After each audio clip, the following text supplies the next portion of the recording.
My truck for the last few months.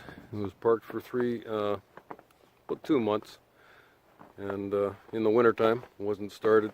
Went to go out and start it, and she wouldn't start on me. So I put it on the charger for about half an hour, and then all of a sudden, half an hour later, still couldn't get it running. So I put it on boost to get the truck running, start it up, and the check gauge light and horn was, or the headlights were flashing. Radio didn't work. So I'm sitting there trying to figure out what the heck was going on. So here we go. Truck does start and run. Nothing major happening that way. I can drive it around if I want, but who wants these lights flashing all the time? Found out one of the batteries were shot, so I replaced the battery and no change. And I got a spare TIPM sitting in the shop, so I replaced the TIPM and still had the problem. So I checked the alternator. They said it could actually be your heater controls. It could be a number of things. So that didn't work either. Checked them out. So I went out, bit the bullet, bought a new computer, one on the right side of the engine block. No change. So opened up the TIPM and checking it out a little closer.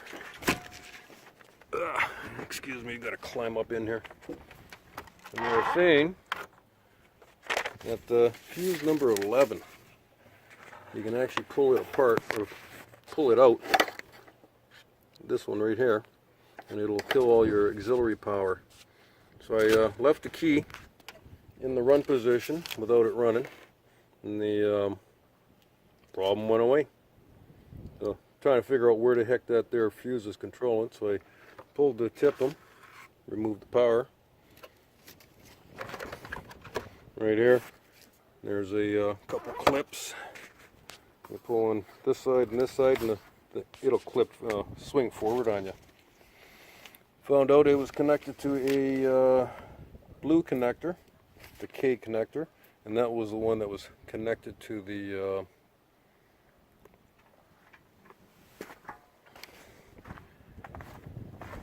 number 11 fuse. Found that the gray and red wire controlled my data link controller, radio, and a number of other things. And still couldn't figure it out going along, and traced it up to my aftermarket radio. And once I got it actually pulled apart, looked at it a little closer, and there's a actually, you won't be able to hear it, but the radio is actually humming.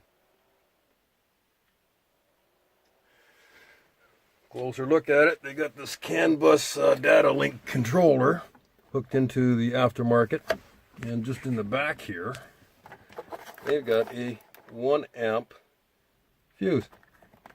Pulled it out. There's actually nothing wrong with the fuse. Interesting thing is, I get this problem to start working again.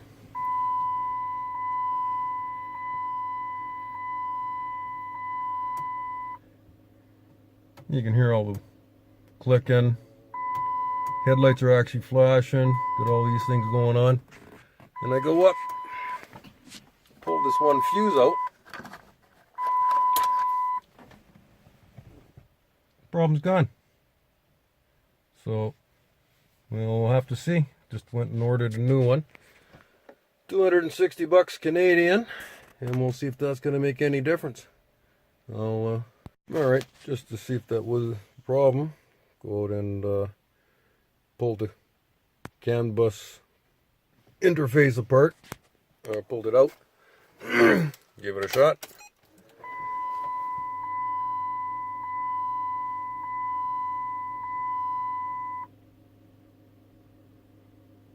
kind of looks like the problem's gone. All right, I'll switch over. Got a new cannabis controller here. We'll throw that in. All right, got the new cannabis interface plugged in. All the wires were already hooked up, so I didn't have to do any wiring. Okay, let's see if anything happens here. So far, so good.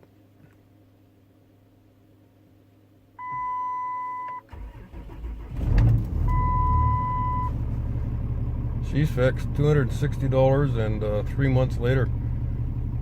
Oh yeah, this is a 2009 3500 Dodge Ram. Got 13-inch lift with 40-inch tires, and I'm a happy camper.